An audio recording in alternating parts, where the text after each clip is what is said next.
Hello everyone. Today I have come with a new topic and that very new topic is voice. आज मैं voice पढ़ाने जा रहा हूँ। voice आसान तरीके से समझने की बात है, voice कुछ है ही नहीं, लेकिन सबसे बड़ी बात है कि यार voice ये बना क्यों। सबसे बड़ी बात है voice बना क्यों, क्योंकि voice बनाने वाले तो बना दिया, लेकिन स्टूडेंट्स को काफ़ी फेस करना पड़ता है, एग्जाम देना है, ये है वो है। तो आखिर यार क्या नीड था, वॉइस बनाने क्या नीड था, आखिर यार क्यों सीख रहे हैं वॉइस को, एग्जाम पास करने के लिए। बहुत सही बात है, एग्जाम पास करने के लिए, लेकिन आखिर अगर बनाया क्यों गया, तो बनाया गया क्यों वो हम बताते हैं आगे, लेकिन पहले देख लें कि वॉइस है क्या। तो वॉइस क्या है, दो तरह का आप जानते हो, एक एक्टिव वॉइस, एक पैसिव वॉइस। एक्टिव वॉइस जैसे example he killed a tiger, passive voice जैसे example a tiger was killed by him. आखिरकार वॉइस को पहचानेंगे कैसे, कौन एक्टिव वॉइस है कौन पैसिव वॉइस है, ठीक है। तो हम सेंटेंस को देख के समझ जाते हैं कौन एक्टिव है कौन पैसिव है। कैसे, for example he killed a tiger, ये एक्टिव वॉइस है। क्यों एक्टिव है, क्योंकि इस वॉइस इस सेंटेंस में ही किल्ड ए टाइगर में सब्जेक्ट क्या है, सब्जेक्ट ही है, ठीक है। वर्ब क्या है, वर्ब किल्ड है। वर्क क्या हो रहा है, किल करने का, और वर्क कर कौन रहा है, तो ही कर रहा है, ही सब्जेक्ट। यानी सब्जेक्ट जब किसी सेंटेंस में वर्क करे तो वही हो गया एक्टिव वॉइस। सीधा सीधा सब्जेक्ट एक्टिव है। कैसे सब्जेक्ट एक्टिव, सब्जेक्ट उस सेंटेंस में वर्क कर रहा है, तो सब्जेक्ट जब एक्टिव हो जाए तो वही हो गया हमारा active voice. Next come passive voice. Passive voice में जैसे tiger was killed by him, यहाँ पर सब्जेक्ट कौन है, सब्जेक्ट यहाँ पर टाइगर है। क्यों, क्योंकि असर्टिव फॉर्म में वर्ब के पहले ही सब्जेक्ट होता है, तो टाइगर है, टाइगर सब्जेक्ट है, और वर्क कौन सा हो रहा है, किल करने का। क्या ये किल करने का वर्क टाइगर कर रहा है, नहीं कर रहा है, यानी सब्जेक्ट इस सेंटेंस में वर्क नहीं कर रहा है। तो जब सब्जेक्ट सेंटेंस में वर्क नहीं करे तो वो पैसिव वॉइस, और सब्जेक्ट सेंटेंस में वर्क करे तो वो एक्टिव वॉइस। साधारण सा किसी भी सेंटेंस को देखिए, ठीक है, अगर सब्जेक्ट वर्क कर रहा है सेंटेंस में तो एक्टिव वॉइस, नहीं वर्क कर रहा है सेंटेंस में तो वही हो गया पैसिव वॉइस। अब आगे जरा देखें कि आखिरकार वॉइस सीखना माने क्यों बनाया गया वॉइस, एक्टिव से पैसिव। पैसिव कितना अच्छा यार, एक्टिव ही रहता पैसिव भी रहता, दो अलग क्यों बना दिया गया। कारण है, क्या कारण है कि जब हमको दिखाना है कि जो वर्क करने वाला है सेंटेंस में, यानी सब्जेक्ट जो वर्क करने वाला, अगर वो वर्क करने वाला इंपॉर्टेंट है, वर्क जो किया उससे भी इंपॉर्टेंट अगर वर्कर हो गया तो वह हो गया एक्टिव वॉइस, ठीक है। लेकिन अगर हमको दिखाना है कि जो वर्क किया गया उसका इंपॉर्टेंस ज़्यादा है वर्कर से, तब हम उसको पैसिव वॉइस में करते हैं। जैसे एग्जाम्पल को देख लें, कोलंबस डिस्कवर्ड अमेरिका। अब कोलंबस जिस समय अमेरिका का डिस्कवरी हुआ, कोई नहीं जानता था पूरे दुनिया में, आज सब कोई जानता है, तो अमेरिका को कोई नहीं जानता था। उस समय कोलंबस डिस्कवर किया, तो उस समय कोलंबस काफ़ी नामी हो गया क्योंकि वह डिस्कवरर रहा कोलंबस। तो कोलंबस को उस समय सभी जानते थे, यानी जो भी अमेरिका को जान गए कि डिस्कवर कौन किया, कोलंबस। लेकिन आज की क्या स्थिति है, आज की स्थिति यह है कि हो सकता है कि अमेरिका में रहने वाले भी बहुत लोगों को पता नहीं कि कोलंबस डिस्कवर किया, यानी कि आज अमेरिका जो है वो ज़्यादा इंपॉर्टेंट हो गया कोलंबस से। इसलिए अब जो हम लिखेंगे या अमेरिका के बारे में बोलेंगे, डिस्कवरी के बारे में, तो अमेरिका वाज डिस्कवर्ड कहेंगे, न कि कोलंबस डिस्कवर्ड, ठीक है। उसी तरह से शाहजहां, शाहजहां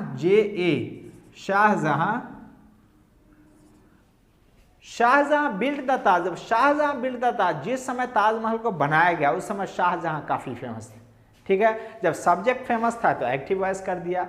अब जो है, अब क्या स्थिति कि जो ताजमहल देखने जाते उनमें से भी बहुत लोगों को पता नहीं कि किसने बनवाया, तो आज ताजमहल ज़्यादा पॉपुलर हो गया, ज़्यादा फेमस हो गया, ज़्यादा नोन हो गया, इसलिए हम उसको पैसिव वॉइस में कर देते हैं, the Taj was built by Shahjahan, ठीक है। एक और एग्जाम्पल दे दूँ, आप लोग निश्चित रूप से साइंस के स्टूडेंट्स अगर होंगे, क्लास 10 तक भी सही आपने साइंस पढ़ा होगा तो पता होगा कि आपको जो फिजिक्स केमिस्ट्री ये सब का मैनुअल लिखना पड़ता था, ठीक है। आपने प्रैक्टिकल किया और प्रैक्टिकल को आपको लिखना पड़ता था।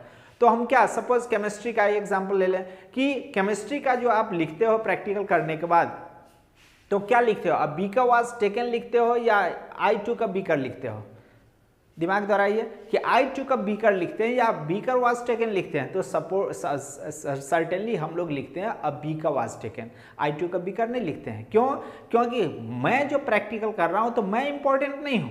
क्यों इंपॉर्टेंट नहीं, क्योंकि वो रिसर्च ऑलरेडी किसी ने कर दिया है, ठीक है, उसी को हम जस्टिफाई करते हैं प्रैक्टिकल करके। तो प्रोसेस इंपॉर्टेंट है, ना कि डूअर इंपॉर्टेंट है, और इसलिए वहाँ भी हम पैसिव वॉइस का यूज़ करते हैं, ठीक है। अब हम जितने भी सेंटेंसेस हैं उसका हम अलग अलग वॉइस करके देखते हैं। चलिए तो हम और एग्जाम्पल देखते हैं। अलग अलग सेंटेंस का असर्टिव हो गया, इंट्रोगेटिव सेंटेंस हो गया। इंट्रोगेटिव में भी दो, एक हो गया yes no question that starts with helping verb, और दूसरा हो गया WH क्वेश्चन जिसको कि व्हाट, व्हिच, व्हेन, वेयर ये सब से स्टार्ट होता है। नेक्स्ट है जो इंपेरेटिव सेंटेंसेस है, इंपेरेटिव यानी ऑर्डर वाला सेंटेंस है। आखिरकार इसको कैसे चेंज करेंगे, एक एक करके हम देख लेते हैं कि आखिर क्या कैसे होता है। पहला हो गया असर्टिव सेंटेंस। असर्टिव सेंटेंस मेरे ख्याल से याद हो गया, स्ट्रक्चर है सब्जेक्ट प्लस वर्ब। तो सब्जेक्ट ये है, वाज टीचिंग वर्ब हो गया, द स्टूडेंट्स ऑब्जेक्ट हो गया। ठीक है, हमको पैसिव बनाना, पैसिव बनाना है। तो पैसिव में क्या होता है, ऑब्जेक्ट का इंपॉर्टेंस बढ़ जाता है। ऑब्जेक्ट कौन है, ऑब्जेक्ट हम कहाँ खोजेंगे, ऑब्जेक्ट हमेशा मेन वर्ब के बाद होता है। किस सेंटेंस में, असर्टिव सेंटेंस में। तो मेन वर्ब यहाँ टीचिंग है, उसके बाद स्टूडेंट्स, यही तो ऑब्जेक्ट है। ऑब्जेक्ट को क्या करते हैं हम पैसिव वॉइस में पहले ले आते हैं, तो द स्टूडेंट्स पहले ले आए। अब ये द स्टूडेंट्स क्या हो गया, ये इस सेंटेंस का अब यहाँ पर ये सब्जेक्ट हो गया। यहाँ पर क्या था, यहाँ पर ये ऑब्जेक्ट था, लेकिन यहाँ पर ये सब्जेक्ट हो गया। ठीक है, अब सब्जेक्ट के बाद चाहिए क्या, वर्ब चाहिए।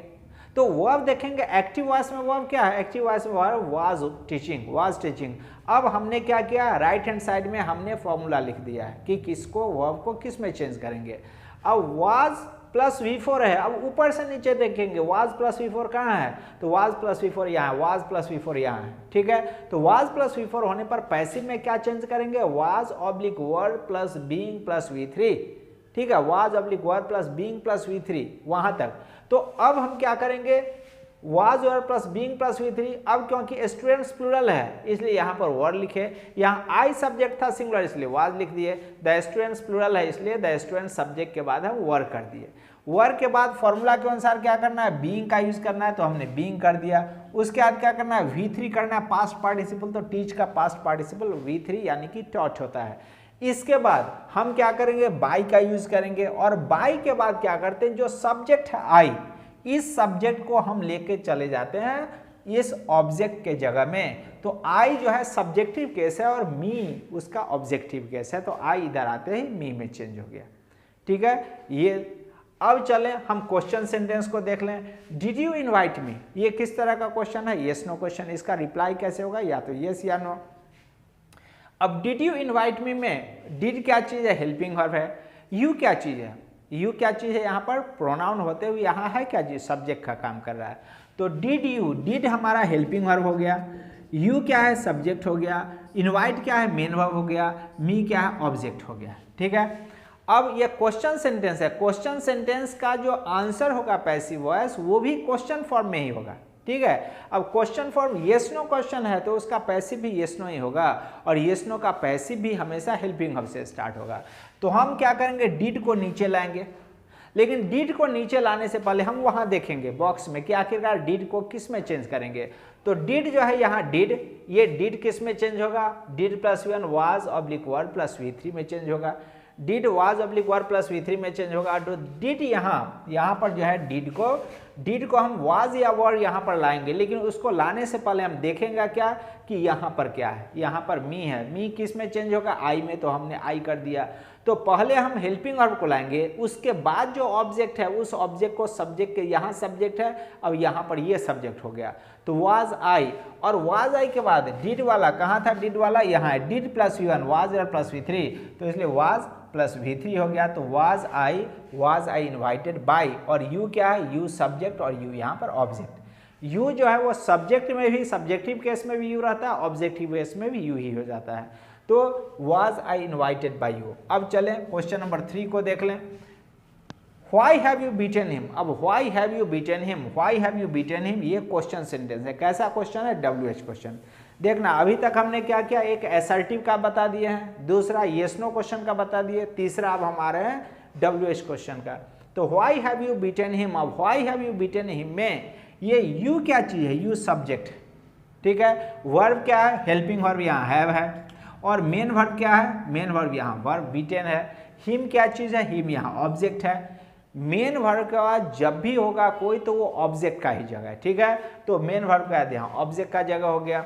अब चलें, जब इसको हम पैसिव फॉर्म में करेंगे तो येस नो क्वेश्चन में हम करेंगे पैसिव, तो हेल्पिंग वर्ब के नीचे हेल्पिंग वर्ब भी आता था, और जब WH क्वेश्चन करेंगे तो WH के नीचे WH ही आएगा, व्हाई के नीचे व्हाई, व्हाट के नीचे व्हाट, हु के नीचे हु, तो यहाँ व्हाई के नीचे व्हाई आ गया। अब व्हाई के बाद ये क्योंकि क्वेश्चन है, क्वेश्चन का फॉर्मेट याद कीजिए, क्वेश्चन का फॉर्मेट व्हाट, व्हिच, व्हेन वगैरह से जो क्वेश्चन स्टार्ट होता है तो उसके तुरंत बाद एक हेल्पिंग वर्ब आता है। तो यहाँ भी व्हाई के बाद क्या है, हेल्पिंग वर्ब है। अब यहाँ हैव के साथ मेन वर्ब क्या है, V3 यहाँ पर हैव प्लस V3। अब हैव प्लस V3 का फॉर्मूला देखेंगे तो हैज हैव प्लस V3 का फॉर्मूला क्या कहता है कि पैसिव जैसे ही चेंज करेंगे तो हो जाएगा हैज हैव या बीन के साथ V3 का यूज करेंगे। तो व्हाई के बाद हमने हैज का यूज किया जबकि ऊपर हैव था। हैव क्यों था, क्योंकि उसका सब्जेक्ट यू था। अब हैज क्यों हो गया, क्योंकि हैज का सब्जेक्ट अब ही हो गया। ये ही आया कहाँ से, तो यहाँ से ऑब्जेक्ट से। ये ऑब्जेक्ट अब सब्जेक्ट बन गया ही, तो व्हाई हैज ही। और उसके बाद हम बीन का यूज करेंगे, बीन पैसिव में बीन, तो बीन का यूज कर दिए। उसके बाद V3 बीटेन का V3 बीटेन ही हो गया। तो why has he beaten, why has he been beaten, और बाय का यूज करेंगे और जो यू सब्जेक्ट है वो यहाँ ऑब्जेक्ट के रूप में आ गया यू। तो why has he been beaten by you. ठीक है, अब नेक्स्ट चले कौन सा, ये क्लोज द डोर। ये कैसा सेंटेंस हो गया, इंपेरेटिव सेंटेंस। इंपेरेटिव यानी ऑर्डर हो गया, रिक्वेस्ट हो गया, कमांड हो गया, इंस्ट्रक्शन हो गया, सजेशन हो गया। ये सारे सेंटेंस को हम इंपेरेटिव सेंटेंस कहते हैं। तो क्लोज द डोर, अब क्लोज द डोर में हो सकता है कि अगर कोई प्रिंसिपल हो या जो कैप्टन हो वो अगर प्यून को कह रहा है सबऑर्डिनेट को क्लोज द डोर, तो वो क्या हो गया, ऑर्डर हो गया। लेकिन अगर दोस्त एक दूसरे को कह रहा है तो हम आस्क्ड का भी यूज कर सकते हैं, सजेस्टेड का भी यूज कर सकते हैं। अगर प्लीज करके रहता प्लीज को क्लोज द डोर, तो हम रिक्वेस्टेड का भी यूज कर सकते हैं। तो हमने बस एक एग्जाम्पल दिया, मान के चलते हैं कि कोई जो सीनियर है वो जूनियर से कह रहा है तो ऑर्डर हो गया। ठीक है, तो क्लोज द डोर में क्लोज क्या है, V1 है। हमेशा इंपेरेटिव सेंटेंस हमेशा V1 से स्टार्ट होता है। तो क्लोज द डोर में ये V1 है। और द डोर क्या हो गया, मेन वर्ब के बाद जो भी रहता है वो ऑब्जेक्ट होता है। तो द डोर यहाँ ऑब्जेक्ट हो गया। अब इसको हम क्या करते हैं, पैसिव फॉर्म बनाने के लिए हम दो तरीका से पैसिव फॉर्म बनाते हैं। एक बनाते हैं UR से, तो पहले UR का देख लें। UR के बाद जो भी सेंस आ रहा है, ऑर्डर का तो ऑर्डर, सजेशन का तो सजेस्टेड, रिक्वेस्ट का तो रिक्वेस्टेड, तो हमने इसको ऑर्डर का सेंस लेके चला है तो यू आर ऑर्डर्ड। और ऑर्डर्ड के बाद क्या करेंगे, टू का यूज करते हैं। और टू के बाद क्या कर देंगे, जो भी वर्ब V1, टू के बाद V1 रहता है, इन्फिनिटिव का केस आ जाता है, तो टू के बाद V1 टू क्लोज, तो you are order to close, और द डोर को द डोर कर दी, you are order to close the door. Open the window, you are order to open the window. Please help me, you are requested to help me. तो इस तरह से अब इसको हम क्या करें, लेट से भी स्टार्ट कर सकते हैं। जब भी मेन वर्ब के बाद ऑब्जेक्ट रहे तो उसको पैसिव फॉर्म में लेट से भी कर सकते हैं। लेट के बाद हम क्या लाएंगे, ऑब्जेक्ट को। ऑब्जेक्ट क्या है, द डोर है, तो लेट द डोर। और लेट के साथ हम बी का यूज करते हैं, पैसिव फॉर्म में बी, और तब जाकर के V3 क्लोज का V3 जो है क्लोज कर दिए, let the door be close. तो ये एग्जाम्पल्स काफ़ी है हमको कोई भी असर्टिव सेंटेंस का, इसके बाद क्वेश्चन सेंटेंस का, इंपेरेटिव सेंटेंस का पैसिव बनाना। इसलिए मैंने केवल एक एक एग्जाम्पल दिया। अगर इस एक एक एग्जाम्पल को आपने सही से लिखा समझा है तो जो भी एक्सरसाइजेज है इन सेंटेंसेस से रिलेटेड वो निश्चित रूप से आपको सपोर्ट करेगा बनाने में। और इस साइड ऑलरेडी मैंने फॉर्मूला दे दिया, ठीक है। इसके बाद नेक्स्ट वीडियो में मैं क्या करूँगा कि जो रेयर वगैरह है, जो थोड़ा सा एक्सेप्शनल केस है जिसमें काफ़ी दिक्कत होती है बनाने में, उसको मैं फिर से एक वीडियो बनवा करके डाल दूंगा। Okay, thank you everyone.